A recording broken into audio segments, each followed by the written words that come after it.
If the USCIS were to start a subscription program where every year you pay a certain amount and you get an orange card, basically the green card, but it stops the moment you stop paying the subscription fees, right? How much would you be willing to pay every year? A lot. A lot of money. Yeah. Right. Every year, though, right? Now, think about that dollar amount, right? Now you have a dollar amount against what you value freedom at, right? Use that as a metric for how much of a pay cut you're going to be willing to accept in Canada. It's not going to be the same, obviously, because it's not the US, not the same number of, opportunities, whatever, niche jobs are not available in Canada, all that. But now you know, in terms of dollars and cents, how much you value freedom.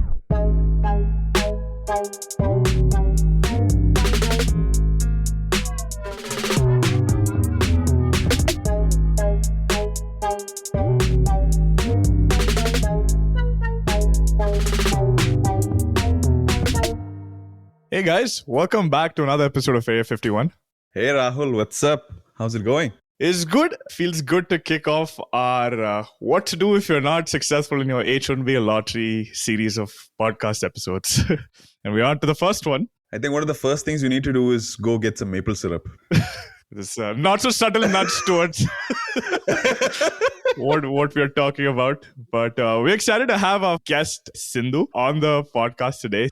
Welcome to the show, Sindhu. Thank you so much. And if you're interested in or even remotely considered moving to Canada, I bet that you would have come across her articles or her content, unless you've been living under a rock. But Sanjay and I have found it very useful. So Sindhu, welcome to the show. Thanks for joining us for this episode. Thank you so much. I'm so excited to talk about Canada, to talk about the US, to talk about, moving from the US to Canada and becoming a proud US dropout, as I have now called it for 2.5 years. And I will continue to call it. I thought you'd wear your I Love Canada t-shirt. Would have been very appropriate for the theme of the episode.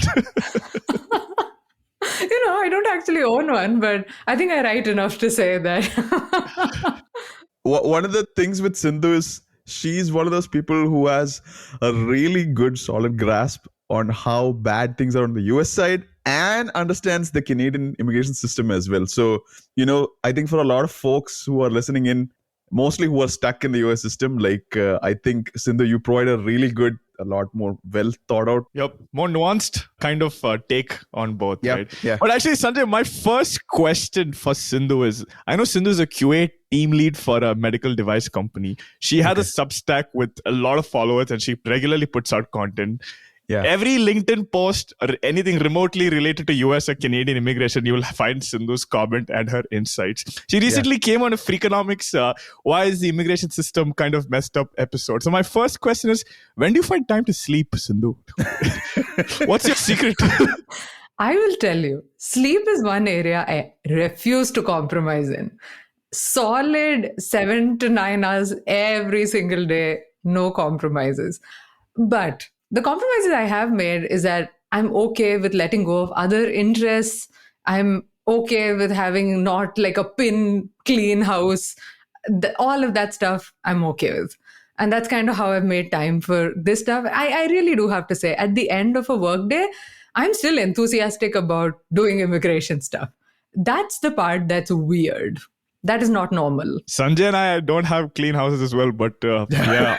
Our output is not as close, but yeah, you're an inspiration, Sindhu. Thanks. You run a podcast. That I could not do. So I know how hard it is to do. So hey, let's talk about that, Sindhu. Let's talk about your podcast a little bit. We stumbled onto that first. Can you tell us a little bit more about that? Your initiative during COVID? Sure. So in 2020, I was at home and I was getting a lot of questions I used to write on Quora back then. So there was a lot of questions on Quora talking about whether it is appropriate to come to the US, mostly from international students. So my friend and I decided at that time that maybe this would be a good time to record a podcast and put some information out there. I was in the US at that time. I do have a partner. Didn't want to compromise his, situation. He's not at all the kind of immigration enthusiast that we are. So I used a pseudonym at that time. I called myself Ananya, did one season and crashed out is the short version of that story. I really enjoyed it, but my God, the kind of like editing and logistics that goes into creating a podcast, you have to rely on other people. And I find that kind of was hard to do and organize. So, man, I have mad respect for you people. Oh, thank you. FYI, this is Rahul's subtle way of actually, praising us and our podcast. He does this on every episode. No, it's the only part you're wrong about, Sanjay, is that it's not subtle. I love this. This is going to be a Very fantastic nice. episode. Very nice. Very nice. All right, guys, that set the theme of how the conversation is going to go today. We're going to dive into the details. But again, we've been lucky that every guest who's come on has shared a sense of humor. And we're going to keep it lighthearted and do our best to give you as much detail as possible. And the very first thing that Sanjay and I would like to start off with, Sindhu, is like, could you give us an intro to the Canadian immigration landscape? Just so that our listeners who are not aware of how things are there understand a little bit about before we delve into the details regarding immigrating or moving there. So much of the issues that have precipitated Canada's need for immigration are actually not dissimilar to the US. It's maybe a little more intense in Canada. So let's take fertility rate, for example, right? So Canadian fertility rate in 2022 stands at 1.33 children per woman, which is, of course, below replacement rate. And it's concerning, right? The US fertility rate is 1.66. So it's better, but it's not that much better. It's still below replacement rate. Yeah, Sure. So if you think about it, a lot of the factors are similar. There's an aging population. Canada, on top of that, has universal health care, right? It's paid for by taxpayer money. So the tax base is more important almost than perhaps in the US in that narrow sense. So the need for not just on a labor side, but also on a tax-based side was identified here early. And that's what spurred the push for immigration. It's also that higher economic immigration is preferred here than family-based immigration. So this is one of those things that people may not realize about the US, but a majority of US immigration is family-based. I have the 2022 figures here, which was 58.4% of new legal permanent residents were family-based in the US. Incidentally, 58.4% of Canadian new legal permanent residents were employment-based immigrants. Oh, wow. Yeah. So let me ask you this, has it always been the case with Canadian immigration that they have favored this, or was there a switch sometime, I'd say, in the last 20, 30 years? Being new to the country, the part that I don't know that much about is Canadian immigration history, like the deep history of Canadian immigration. But not a lot of people realize the express entry system is super recent. It's 2015 that it started. It's not even 10 years old. Yeah. So for a long time, Canada was actually not accepting that many immigrants.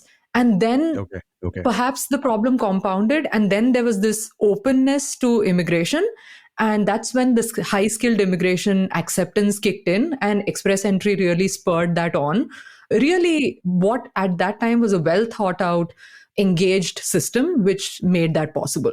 The fact that you gave the statistics, right, it's very interesting because US has always been heralded as, hey, you know what, land of opportunity, come build your American dream, build your company, be a millionaire or whatever it is. But when you just laid the numbers down like that, which is, I think 58% or whatever it was that you said is family based, that's like a stark polar opposite from what we are led to believe. And not just that, the last time, so, a major change in the Canadian system, like you're saying, is 2015. I'd say it's very recent. They keep updating it pretty regularly. Ours was what, 1960? Yeah, exactly. I don't know, before computers or whatever. Yeah, it's kind of crazy for one of my newsletter articles to drive home how old US immigration policy is and the whole structure. I put in an announcement of the US immigration policy change from 1989, and I went into the newspaper archives and I took out a full page cigarette ad from that same day's newspaper, and I put it in the newsletter to emphasize not only was this a different time, it was a different era, right? Yeah. Where full page cigarette ads were a thing. I can't remember if it was full page or half page, but the fact that it was a cigarette ad in a newspaper right? Oh, It's a wow. different era. By the way, Sindhu's not trying to ostracize any of our cigarette smoking listeners, by the way, but it is bad for you. Fair enough. Yeah, that's not the intention, but the point still stands. I mean, like, you've been living in Canada as a permanent resident for the past 2.5, 3 years. I know there's a ton of folks who are either thinking or in the process of moving to Canada. And I feel, when Rahul and I talked about this, one of the things we felt that's very different is that the Canadian immigration system and rules constantly keep getting updated pretty frequently. And so even if you're a couple of years old, you're like, oh, I'm thinking of starting this. By the time you actually start the process, it's probably changed a lot, right? That's a It solid has. point, Sanjay. Like every week, you guys have something or other coming out, right? For us, Yeah. we're just sitting and waiting for somebody to come out. It's like, yeah, okay, 1960s. We're like, okay, just give us something. Canada's like, Yeah. oh, there you go. Why is it like that? So there's many reasons, right? And my thinking has evolved on this. One of the things is just that this is not a presidential system. This is a parliamentary system. And the immigration minister has a tremendous leeway on making policy changes here in Canada, right? So my first encounter with this was the H-1B open work permit program, right? The guy just stood up and announced it. And I was like, oh, this is interesting. And then I did a double take, like, wait, what? You just got up there and announced a new program. There's no debate and there's no voting period and there's commenting period and all of that. So that was a learning process for me.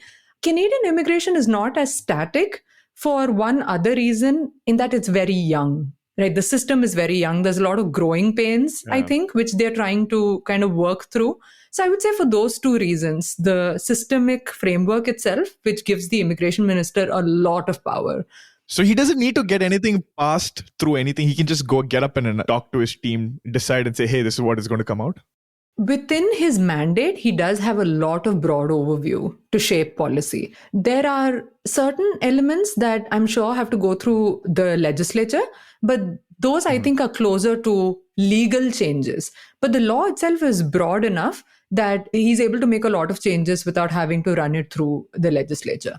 Wow. And so Canada is also like a two-party system like the US, right? Like, No, it's a multi-party system. Although, I mean, in theory, like two parties tend to dominate, right? Okay. But technically, right now, the Trudeau government is a coalition government, right? So it's Trudeau and the NDP. So the Liberals and the NDP are in a coalition. And then the Pierre Poilievre's party is the Conservatives. So they're in the opposition. So technically, even now, there's at least three parties involved. And then there are other parties as well. So no, it's not a two-party system at all. So then again, I'll go back to what Rahul's questions, like the idea that the immigration minister can make such broad changes so quickly, and especially in a coalition system, it seems the general consensus among politicians in Canada is that immigration is a good thing. Like, we need more immigrants. Is that understanding correct? I would say the general consensus in Canada is that high-skilled immigration is important to do right. Okay. I wouldn't say the general consensus is that a large amount of immigration is good. For a long time, that was the case. Now that consensus is fracturing a little bit because of healthcare issues, housing issues, infrastructure issues, all of that stuff. I'm sure you guys have seen in the polls, right? And Canada is kind of pulling back a little bit, right? There's conversations of a cap on the international students. There's a conversation about capping temporary residents, which has never been done before. But we should get to the fact that how these two caps are not exactly the same. They may sound the same, but they're not. Adding on to that, Sanjay mentioned that point, right, regarding immigration. And this came up in a previous conversation with Sindhu. And I found it to be very relevant. She said this line where she said the media in Canada has done a great job emphasizing the role that skilled immigrants are still needed in Canada. I found that to be very, very interesting. It's a stark, again, another polar opposite to what the media is doing here right now in US for skilled immigration. I was actually about to kind of touch on that because having had basically a campaign of educating and raising awareness on the fact that immigration is important, our tax base is shrinking, we are aging as a country, all of that has created a situation where even the leader of the opposition can't just come and say, you know what, we should just shut off immigration. Because the population is conditioned to think that immigration is necessary. Reasonable people can disagree on how it should be done and what are the best ways of doing it. But nobody here reasonably thinks that we should just shut off the taps. Right? No one thinks that. Not even like the most conservative within the mainstream person would ever say that in public. That's interesting because that's like one of the crazy, right-wing Republican talking points in the US where like, oh, cut off. I don't know if like you're on Twitter, there's like a few accounts like US tech workers and all. They're like so nativist into. We get a lot of hate. Yeah. Go back to your country. Nothing's going to work out for you and stuff like that. So no matter what the changes are, there's still no country caps, right, Sindhu, in Canada? It's still first come, first out. Not yet. No, there's no such thing as country caps in Canada. The way they are now trying to get around temporary residents, there's a perception now within IRCC that the number of temporary residents are a problem, right? Because it's become much harder to get PR. So they don't want a situation where people come in, they stay temporary residents for a while, and then they essentially crash out of the system because they could not get permanent residency. So they want to facilitate that transition to permanent residence. So right now, I think the ratio of temporary residents is around 6 point something percent. They want to bring that down over the next couple of years to 5% of the total population. And for all the folks listening in who are not extremely aware of the US immigration system, we have a system here where we have caps based on your place of birth. Yeah. So if you're born in a particular country, every country is allotted, I think, 7% annually, a certain number of green cards. So if you're born in a country that has a very high population like India or China, you are actually in a queue of like probably, I think, a million plus people. And the current wait for an Indian to get a green card is close to 100 years. And considering Cato's latest analysis, which puts that number for India at 54 years, accounting for death and attrition. So the 100-year thing was their first analysis. Their second policy analysis, which got much less attention, was 50-ish years. Yeah, but still, like, somebody who's immigrating to the US, let's say, a skilled immigrant who's like in his 20s, in her 20s or 30s. Yeah, basically it doesn't matter. Yeah, it doesn't matter anyway, right? Yeah, because UCI has recently posted this little granny holding a card saying, I got my citizenship at 99 years old. That is reality for all of us, pretty much. Yeah. Like you said, as per the new report of Cato, if it's 54 years to get that thing, 30, 34, you get in the queue, you get it at 80. Yeah, I want to clarify, you're getting your green card at 84. It's not even citizenship. Exactly right. Yeah, that's an important point. It's not like you're getting citizenship, right? So when I pass in my will, I will give my priority date to my kids. That'll be more valuable than anything else I can offer them. That's a good point.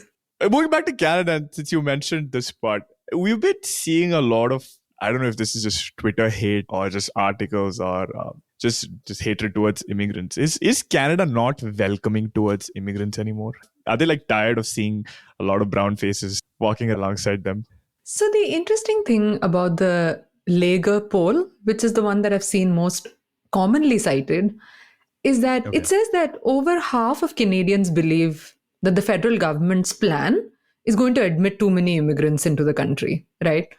And for 2024, I think that number is like 475,000, something like that, across all categories. Okay. Yeah. But it also says that 72% of Canadians agree that immigrants will play a key role in Canada's population. And they also agree that immigrants are causing an exacerbation of the housing crisis or putting pressure on the healthcare system and the school system and all the rest. So there's some nuance here, right? Which often gets lost in the kind of like Twitter type conversation. Also why I'm not there on Twitter. Your mental health must be much better than ours. Much better. Much better. So the idea is that at least what I have gleaned from most of these polls is that the concern is around the infrastructure of accommodating all these immigrants, right? Housing, healthcare, infrastructure, schools, that kind of stuff. Again, this is a population that has heard for the better part of like 7-8 years that immigrants are important to the sustenance of this country, that it's an existential skill gap or taxpayer expansion thing or whatever. So I feel like there's a little bit of overreaction with regard to how Canada has just become like there's some kind of big backlash to immigrants themselves. I think we should catch the nuance there a little bit, right? That is certainly happening a little bit in the US in response to the southern border issue. Canada does not have an equivalent southern border problem, right? Like it does not have that kind of undocumented immigrants problem, thankfully. So the attitude towards immigrants and the face of the immigration issue has been skilled immigration, right? So it's a little bit more nuanced than, oh, Canada's done with immigration now. And is the government actively doing something to bridge these gaps between people coming in and the infrastructure in the country? Mostly they've done it in a relatively blunted way, right? So they've tried to restore integrity to the system, especially the international study program. There's some measures to do that. In other ways, they've just introduced caps, which I really do have to say I'm not the biggest fan of caps generally, because they're very blunt. They're a very blunt tool, right? There are ways that you can structure programs and use policy levers to put in better incentives in place, right?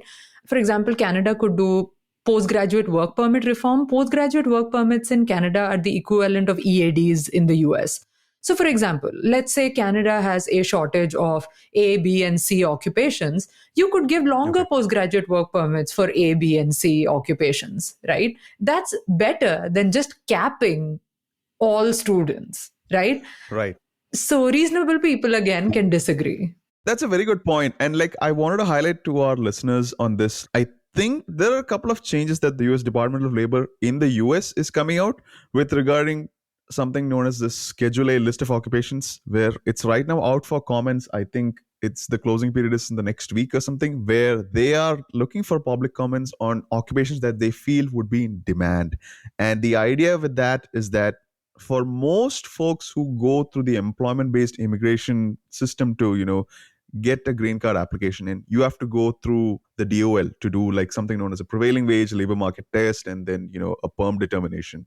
But this list called the Schedule A list, pretty much any occupation that's there on that list, you can bypass the entire thing. And a lot of folks understand who are in that system right now know that it can take up to 3+ years to just go through that process, doing prevailing wage determination. And plus the fact that a lot of big tech companies like Amazon, Facebook, Apple, Google, they have either been fined or they've had layoffs. They cannot initiate these processes for at least another 6 months or so. It's crazy that. So, Rahul and I, in fact, we got a database on this. If you're stuck in any of these companies or, your company has had layoffs, you can check it out.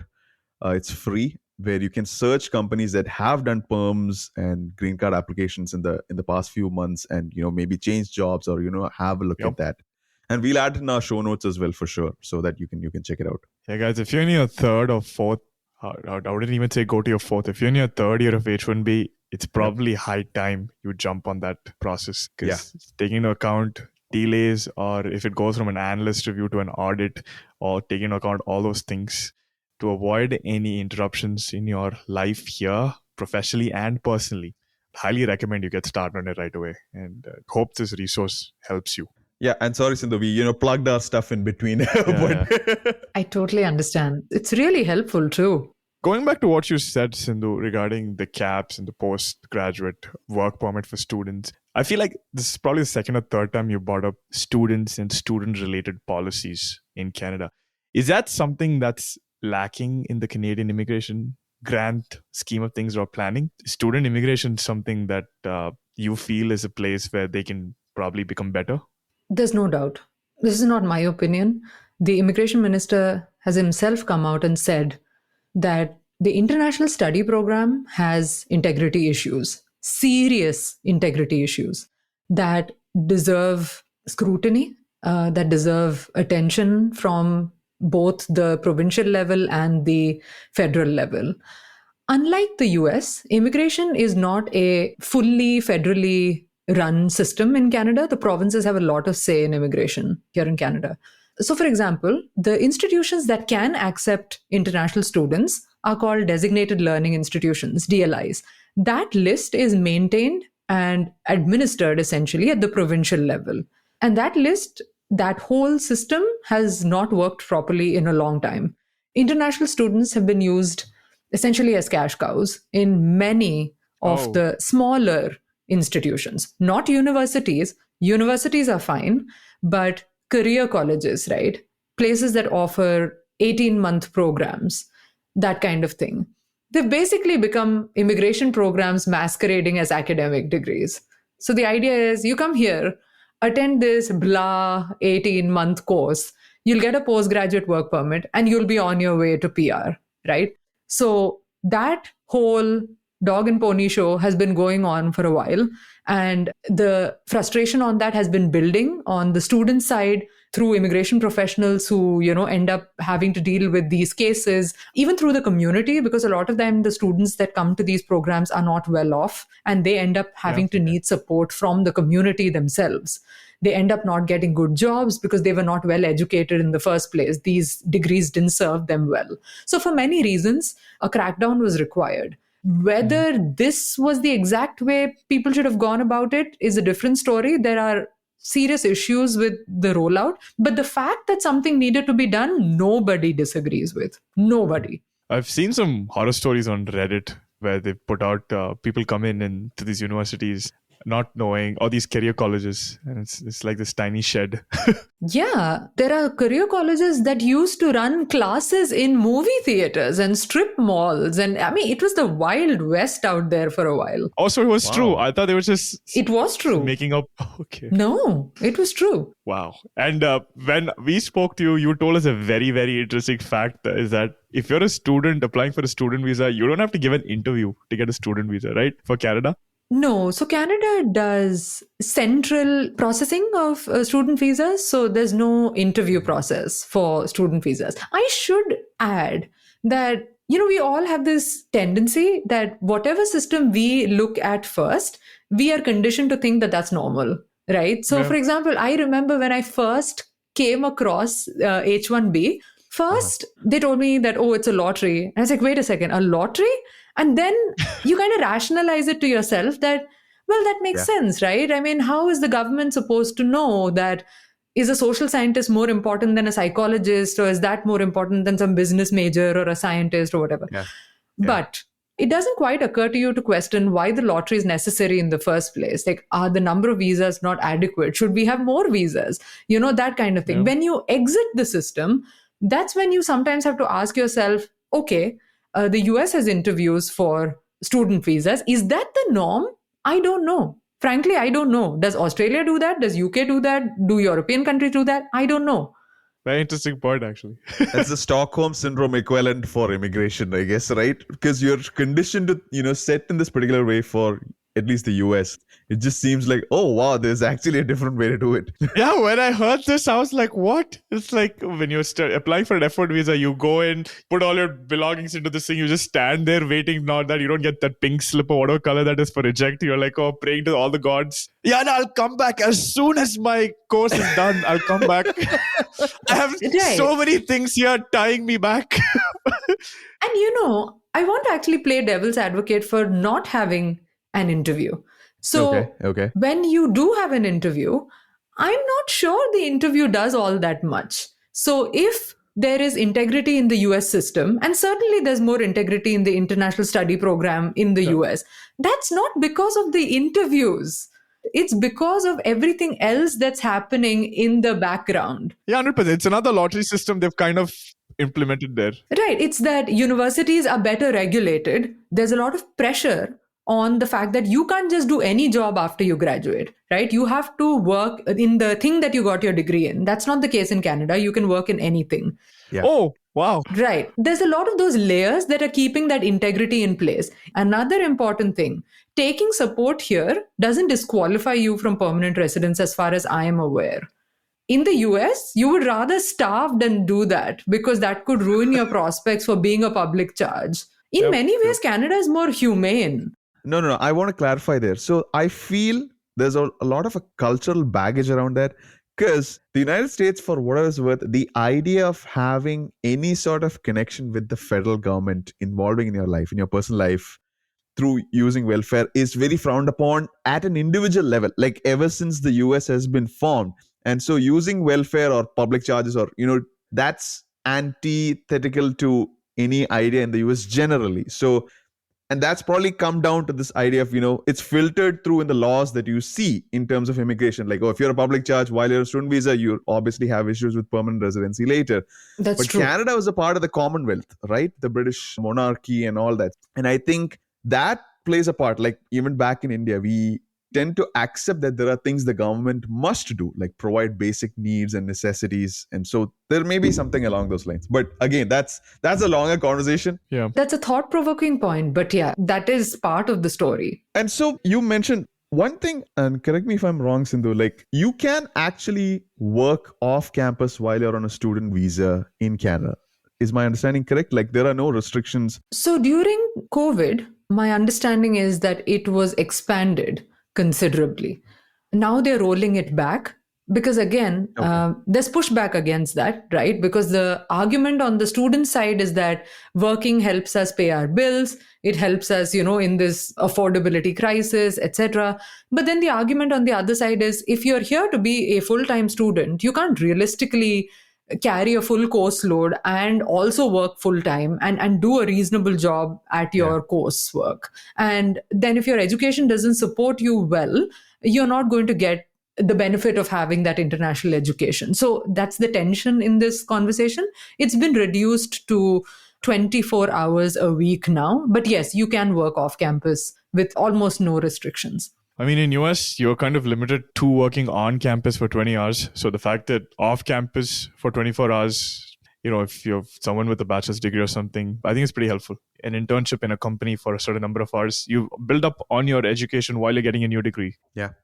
I had that view when I was in the US because I thought it was just terrible to limit students to just on-campus activities or just to internships and all these restrictions. But one of the things that happens when you introduce students into any kind of activity is that they tend to plug in a lot of your low-wage labor needs in retail, at Walmart, at all of these other places. And students, because they're very vulnerable, are liable to be exploited in those situations. Right. So students are the undocumented immigrants of Canada because that's the narrative it can be argued. I mean, you're laughing, but that actually, I find that point to be very valid and very hard hitting. Yeah. Right. To be clear, there are undocumented immigrants in Canada. So that is a whole separate point. There are undocumented immigrants in Canada and they do suffer, significant issues in Canada. But one of the things that is happening in Canada is what you're alluding to, Sanjay, that students are plugging in a lot of the low-wage labor gaps in the economy, where that's not really what they're here for, right? Yeah. Speaking like a perfect permanent resident. Indeed. Problem as students are paid low wages, I feel like that's a consistent problem everywhere. Like, for example, in India, when I was doing my bachelor's, I was working as an internship in an engineering company. My monthly stipend was 2,500 rupees. Jeebers. Yep.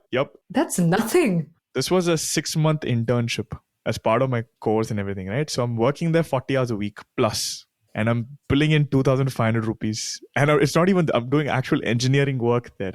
Frankly, you were lucky to get a stipend. It's unusual to be given a stipend in internships in India. Yeah, most of the time it's unpaid. So when Sanjay made that statement, it actually made me pause and think. Where you're like, no, so there's a discussion around that, right?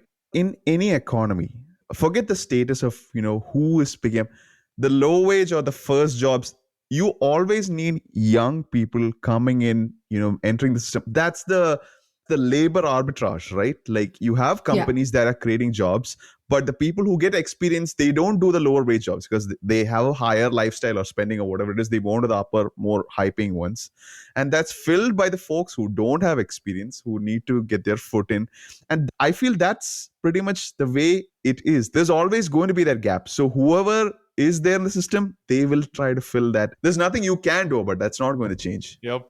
Yeah, but I only agree to a certain extent. The point is a lot of the students coming here, that is not what they think they're going to be doing. That's a good point. For them, it's a really rude shock. Not what they're doing while they're studying or after they're done with the degree? Both. No, I mean, isn't the life of a student doing a master's when you're limited to on-campus jobs and stuff, at least here what I've seen, it's normal to work in the cafeteria or as a server or as in the library and stuff like that. where it's like, hey, it's just a means to get a supplemental income to coast through your degree, where you actually jump into this thing and go. Not like, hey, this is what I'm going to be doing. That's why I asked you if it's like during the degree or after the degree. I think, Rahul, where it differs in at least the greater Toronto area and Vancouver is that here it's existential. There's no choice. They have to scrape by, right? To just get by, they have to do this stuff. So it's not so much that, you know what, I'm going to do this for supplemental income. It's that they have to do it if they want to live here and study and get anywhere in a lot of cases. That's where the word choice becomes kind of tricky. So that means, like, see, and that's why we love that you're there on this episode. Yeah. I think the idea or definition for folks, especially in the US of Canada, is like, the immigration system is, a clear path. Just get there, get your papers, and life is rosy. You get a green card and you're a millionaire or whatever it is. Like, and so I thought we should double click on that. What does it mean to, let's say, okay, you have graduated and let's say you've picked up a job, okay? What does that look like living in a city like Toronto or Vancouver? And I'm assuming here the Greater Toronto region or Vancouver, these are the places where the higher paying postgraduate jobs exist. And that's where we are focusing on, like the skilled immigrants who are stuck in a backlog in the US. They want to move out. What does that picture look like? You're correct in that a lot of students at least eventually want to end up in Toronto, Vancouver, maybe Alberta to a lesser degree, or Montreal. So what it looks like is that affordability is an issue. And if you did not come in with work experience already abroad, you are going to have a difficult path to PR. It is not the slam dunk it used to be, even with Canadian education and with Canadian work experience. It used to be that the social contract was that Canada has relatively lower, smaller market, right, compared to the US or whatever, but that it took care of its immigrants, that the path to PR would be relatively straightforward, right? So that was kind of the social contract. But because of the influx of students, because of the influx of temporary residents and all of that, there's a lot of, people in the system, there's a lot of demand from the outside as well. It has become difficult unless you are in the few occupation parallels that the government is actively incentivizing. And those are transportation, agri-food, French-speaking, STEM, and healthcare. Those 5 within express entry. But one thing that's important to consider for people, your listeners who are mostly in the US, is that when you're outside, your options are limited to Canadian immigration. But for somebody in Canada, there are far more options available, because once you have Canadian experience and a Canadian job offer, you open up a lot of provincial level programs, right? PNPs. Gotcha. There are some options, but that conversion of student to PR is becoming harder. There's no doubt. And so to our listeners, I'm just going to provide a high level overview, because we have talked a few terms that I think the 3 of us, we have an understanding of it, but maybe our listeners don't. The idea of what is a CRS. So typically in Canada, the idea of immigrating to Canada through skilled immigration means based on your education profile, like, what sort of educational qualifications you have, how much of experience you bring in, what's your age, and if you're married, what's your spouse's age. There's a few categories. And once you fill out the application forms on the website, you would be provided with a particular score. It's called a CRS score. And for the express entry system for skilled immigrants, you have, if I'm not mistaken, bi-weekly or bi-monthly draws, where they, from a pool of applicants that meet a particular score or anything above that, are invited to apply for permanent residency. And correct me if I'm wrong, folks. And so what we are discussing here is that it's not that just that general pool of applications. There's these specialized, I'd say, paths or lanes where they're so much in demand, like these sectors, like French-speaking jobs or STEM jobs or agri or transportation, where the CRS scores may be slightly lower. So if you have any qualifications that meet those criteria, you are at an advantage than the general category of applicants. So within express entry now, think about express entry now having something like 6 draws, right? So there's the general draw where the score will be higher.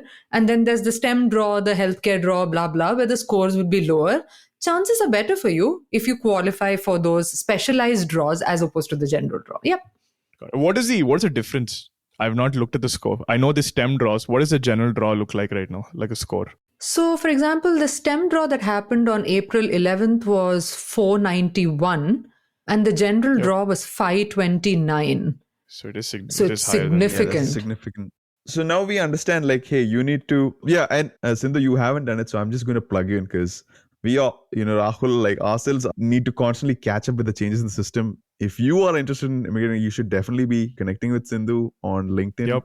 Or check out her Substack because she does some excellent writing and one of our first experts for anything video related again. And plus the fact that I feel she brings a lot more to the table is because she's been through the system in the US. With all the H-1B, green card, whatever. And so she understands a lot of things that, like you said, we have the Stockholm syndrome. We assume this is how things are in Canada as well. No, it's a completely different system. Or it's supposed to be in Canada. Yeah. Yeah. Yeah. Because Canada is another state of the US, right? Yeah, and she knows the pain of the H-1B lottery firsthand as well, right, Sindhu? Yeah. Oh, very much so, especially because I never got one. Yep. Yeah. But again, I think to sum up the student section of it, I think my biggest takeaway was the line that she said where if you are a fresher coming in without any work experience, it's going to be a very difficult ride because a lot of people, they get done with their bachelor's in whichever country they're from and they're like, okay, Canada's welcoming people in. Let's go there, get a higher degree and then start working. But turns out it might be a little more difficult for you. So if you're someone who's not hit a certain experience level, maybe try to rack up some more experience and see if there's anything else that you can do that will make it easier for you to transition to the workforce before you move into Canada. I would highly recommend that. Yeah. I'm going to talk about Sriram's podcast here, Sanjay. I just want to see what Sindhu thinks. Sanjay and I recently caught a podcast that actually made waves in the immigration side of things in US. There's a tech venture capital investor, Sriram, and he and his, I think, partner Aarti, they have a podcast and they interviewed someone called Didi. He's got a pretty decent amount of following on Twitter and LinkedIn and stuff like that. And where they asked about potential alternatives to US, Didi made a statement saying that Canada is considered US tier 2. In terms of like it's considered a consolation prize if you're not able to make it in US. What do you think about that, Sindhu? Do you have any thoughts on that? I'd say that's not at all an unusual experience for me. I've seen that among lots of people I've spoken to in the US. These are the kind of folks who, if they don't get over that thinking, will not be happy in Canada. If you want to be in the US, the best way to do that is to fight it out and get an EB1. Yep. I don't think it's at all controversial to say that compromises are not always a good thing, because the definition of a compromise is that you're not getting everything you want. So when you're thinking about Canada, think about the trade-offs you're making. Are you okay with those trade-offs? If you're not, Canada is not for you, right? No country is for everyone. So I would say, especially if you come in with that idea that Canada is just US light, people here are certainly not going to like it. And don't be surprised if they don't. This country has a very real and very different work culture. The culture of people, for example, how they treat immigrants, right? So, for example, the US follows the assimilation model. So everybody kind of melds into a new, presumably better whole, right? Canada doesn't do that. Canada does integration, right? The idea is that the things that you brought with you are inherently valuable. So you shouldn't have to give that up to call yourself Canadian. In fact, if you listen to the Free Economics episode, Mark Miller actually mentions that we believe in integration as opposed to assimilation, and for good reason, right? Canada has a dual identity. It has the French-speaking identity, and then it has the English-speaking identity. So they've learned to kind of work with those differences, and in some cases even value those differences. Is it always a harmonious relationship? No, right? But they've kind of learned to value elements of those relationships, and they have that optimism about bringing it together and making it better. So yeah, I mean, if you consider it a consolation prize, frankly, you're the one who's going to suffer, not anybody else. Do you have any regrets? You've lived both now and you've made the choice to move from here to there. Do you have any regrets looking back? Or none at all. But to be fair, it's also because I had lost a lot in the US. I had not been able to travel back home for a long time. I had to take a career break. So it was very clear to me that immigration was the big problem in my life and I needed to fix it. And it was the big impediment to everything that I wanted to do. And I don't know if this is something, it's a little bit esoteric, I think, but you guys would certainly appreciate it. I know. And that's why I'm telling you. I really care about living in a country where I have a voice. I do not like the idea of living in a country where I cannot voice my opinions and be part of change, right? I can't deal with that. I just can't. So when I moved to Canada, after I obviously settled in and found my feet and everything, one of the first few things I did was published my CBC article. Okay. It's kind of like a pitch that you make to CBC. And I wanted to share my immigration experience, whatever that was, right? Like whatever form that took. And that's the kind of freedom that I really care about. And I am more than willing to take, some kind of economic hit for it, because that is how much I value that. So that's the kind of person I think should come to Canada, who is able to take that economic hit. Let's agree that that's a privileged position to be in to begin with, and somebody who values freedom that much. There's nothing wrong inherently with the idea of getting Canadian citizenship, going back and, working on a TN visa, whatever. It's just that at that point, you are still entering the same US immigration system. Now, the same thing that is limited, but of course, it's slightly guard banded, right? The TN visa gives you multiple attempts to the H-1B. And if you lose your job, lose your H-1B, you could get back the TN. So there are some benefits. But I also think, there's something to be said for leading that unsettled an existence. Because in the middle of all this immigration and earning and growing, you also do have to think about building a community, putting down some roots. Right. So one of the reasons why immigration and settling immigration was so important for me was to build this kind of community and engagement and all of that. Right. So one of the things I do on the side is I run a knitting club. I wouldn't want to do that. Are you serious? I didn't know that. Yeah. So I really enjoy knitting. And I do that very informally. It's not anything very organized or anything. And I do that on the side. And I've built some relationships through that, right? And there's only so many times you can keep building that and then moving away and keep building that and moving away, right? So there's something to be said for that. But my big thing for me is the flexibility to go to different countries, live and work there, come back as and when I please. That's a huge perk, at least getting that citizenship and that passport. It's also, I think, the 8th strongest passport in the world. A lot of on-arrival visas. One thing I keep hearing about, at least recently, is that people want to move back because they're unhappy with the healthcare system here. I just want to clarify. When you say back, where do you mean? Back to the US or like? Back to the US. Okay. Some people have elected to just go back to their home countries as well. That has certainly happened, certainly to India, right? But I mean, moving back to India is happening quite a bit now, because the perception is that, the Indian economy has arrived and it's booming and all of that. So that's also happening. But moving back to the US, one of the reasons I get more now, especially with families with children, is that the healthcare system is not as good as they would like it to be and not as responsive as they would like it to be. So that's something I'm hearing more now. Have you felt it personally? No, I have not. But to be fair, I have not used the emergency care system, knock on wood. So I won't, because it's I've had it a few times in the past few months. Unfortunately, Sanjay's used up his quota for the next 2-3 decades. At this point, the sort of stuff that I've been through in my personal life with the emergency room in the past year, I'd probably take like a Netflix subscription at the nearest hospital. It's pretty bad. Wow. He's like, he's got a membership. Oh no, I'm sorry to hear that, Sanjay. It's stressful.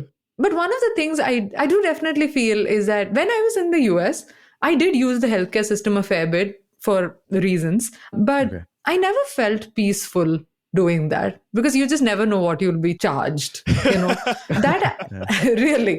And that I really do have to say, I feel very peaceful about that in Canada. I appreciate that about the system. So you don't fly to India for a root canal anymore? No, not at all. Just to be clear though, the Canadian federal system does not cover dental.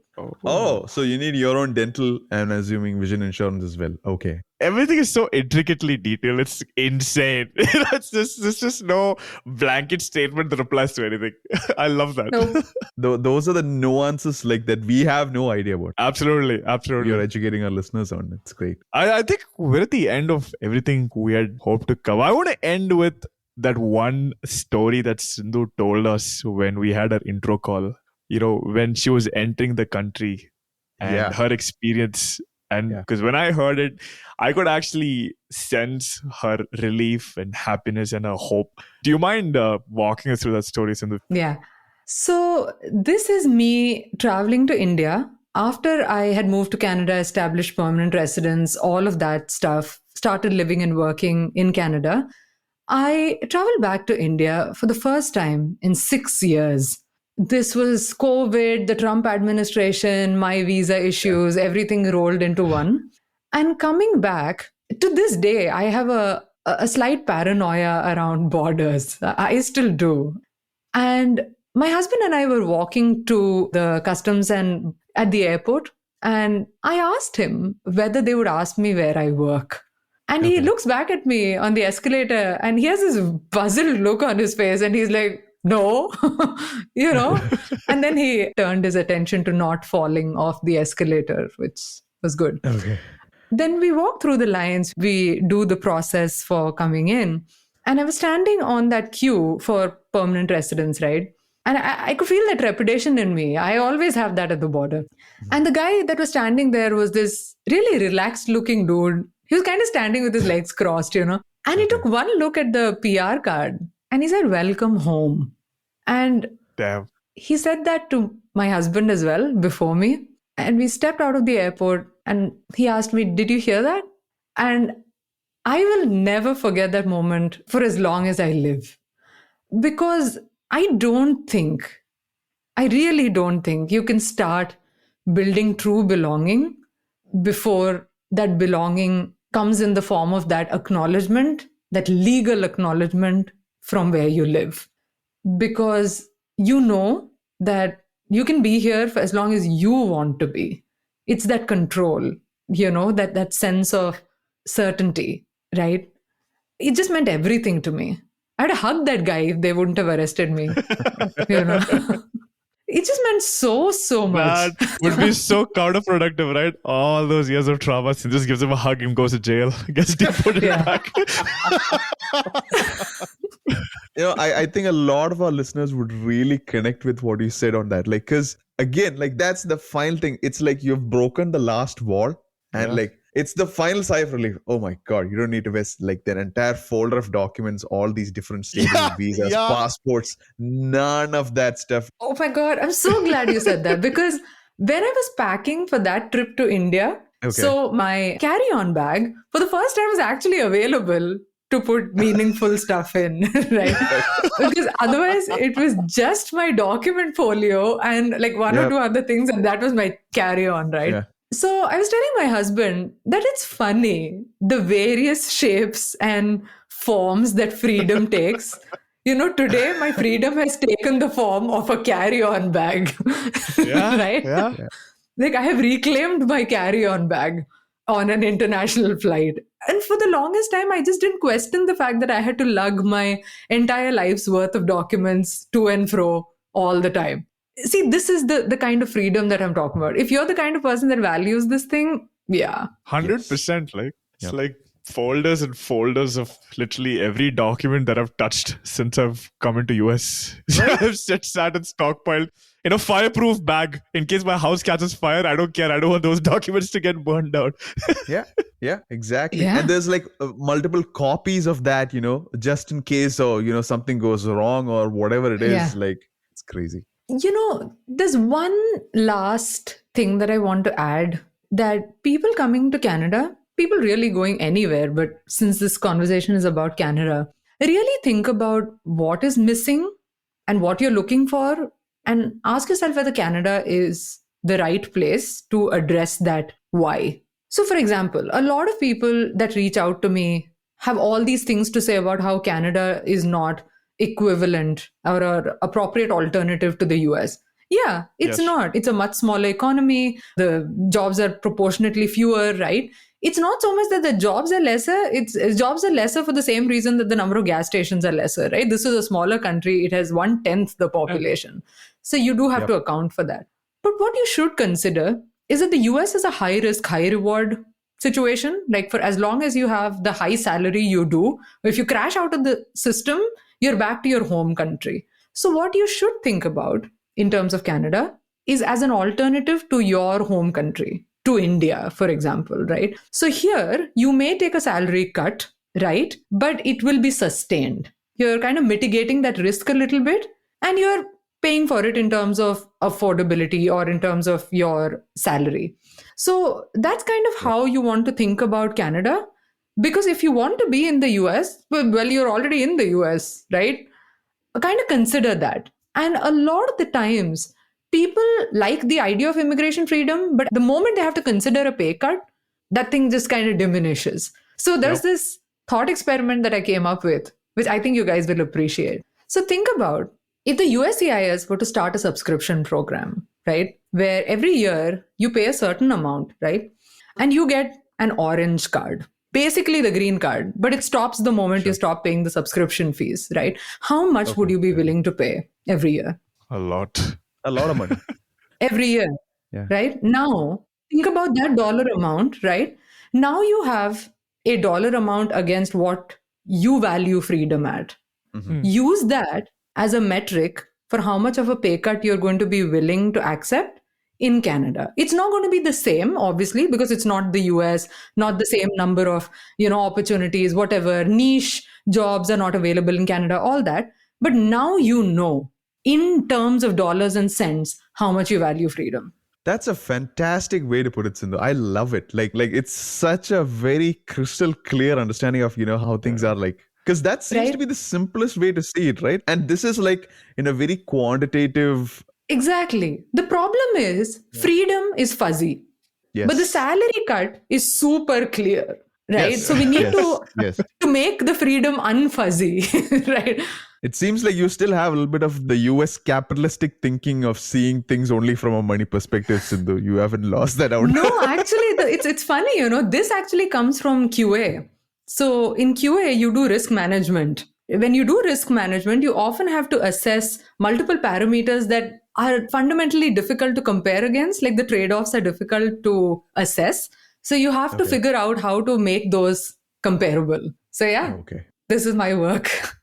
Damn, you ended it on a bang. I loved that last bit. Absolutely loved it.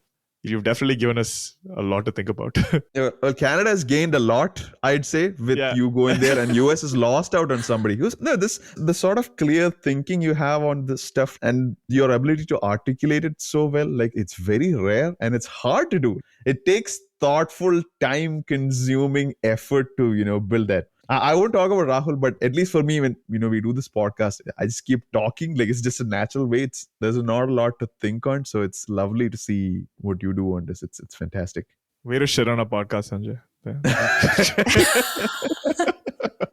That's very kind of you, Sanjay. No, but well deserved, Sindhu. Well deserved. Thank you. Much appreciated. Yeah, I always feel the folks we bring on our podcast are way smarter than us. That's why we're bringing them on the podcast. This is a secret way to get, it's like a masterclass for us. Yep, exactly. But I'm so glad you guys are doing what you're doing. I feel like that nuance is so missing in general rhetoric around US immigration, right? I mean, the worst elements of it is like, oh my God, somehow undocumented asylum seekers are to blame for our, predicament, which I'm like, oh my God, what nonsense. But yeah, even in the places that pretend to be or play intellectual conversation on TV, some of the arguments are really superficial, Are you talking about C-SPAN? I'm just kidding. You should hear some of the arguments on immigration. Oh my goodness. But that's the thing, right? I just feel like people, like my own friends in the US, the one thing I do tell them is that a lot of the times you'll hear people say that this is unacceptable, Well, it's not. You're accepting it by continuing to stay. So don't think about or spend too much energy on bills and what got introduced in Congress and all that. Like, if you want to continue staying in the US, the bills and laws are not going to rescue you. Figure out a way to do it through EB1 or EB1C. Yeah. Take 2 steps backwards to go 5 steps forward, right? Like move out, come back on L1, try EB1C. Like do those things. Don't wait for laws to come rescue you. Or God help us, the next president. Yep, exactly. solid advice to end the episode on. Yep. On that note, thanks for coming on the podcast. We've been planning this for a while, and we finally made it happen. And I'm sure we found it very educational and useful. So I can only imagine how educational it's going to be for someone who's interested in moving to Canada or interested in understanding more about the immigration landscape there. So, No, thank you so much. This was super, super fun. please keep coming back. Yes, for sure. I'm happy to be a friend of the show. Very happy to be a friend of the show. Great. And since Canadian immigration loves to change every week, I'm sure we'll have lots to talk about also. Yeah. You probably need to do it at a regular cadence. Yeah. Oh, for sure. Thank you. Damn, I'm still trying to calculate how much freedom will be worth. We need to set up like a website with a calculator, right? People can scroll and check. CRS calculator, freedom calculator. And then that's actually a solid point. Right? It was great. And I think there's a lot to, I guess, take in with, all the things Sindhu mentioned. Yep.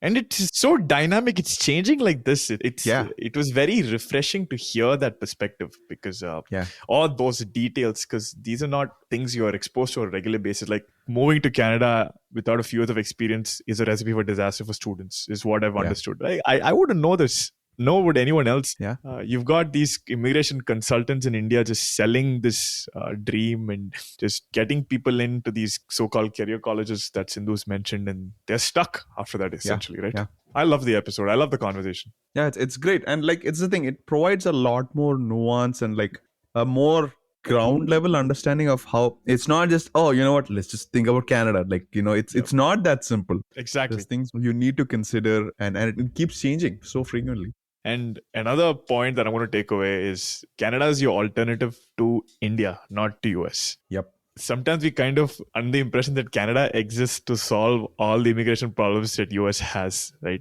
Like, that's a mindset we need to move away from. Exactly. And if you constantly are in that consolation price mindset, thinking it's, it's US tier 2, which a lot of us have that, you will never be happy. Yeah. So if that pay cut or all those compromises you're going to make is going to weigh you down, she said, maybe Canada's not the right spot for you. Yeah. And I hope our listeners feel it was as informative as we felt. And as always, like, whatever feedback that any of you have, we'd love to hear it. And if you really enjoyed it, we'd love to have you put us a few stars and rate our show on any of the platforms that you listen it to. And leave us a review as well, because that helps us understand and, cater and design more content on our future episodes. And we thrive on that because, you as a listener, you are what makes us. And I guess that's it. That's a wrap for this episode. Absolutely. Right? And just to add one more thing, Sanjay, we are there on YouTube. We're on YouTube Music. So we've got a lot of requests to be on YouTube, and we're there. We're still working on the video form of these podcasts. That should be there real soon. We've also started doing periodic live sessions on YouTube. So we've got one up already. Yep. Feel free to check it out. Like Sanjay said, leave us your comments and your feedback. And if you're someone who uses Apple Podcasts, there's a really cool feature where now you can shoot us a text. As soon as you open it, you'll see a link to shoot us a text. So if you have any ideas for future episodes or just want to say hi, go on and use the tool and reach out. We'll be extremely happy to hear. And that's it. Yep. That's all, folks. Take care and see you at the next episode.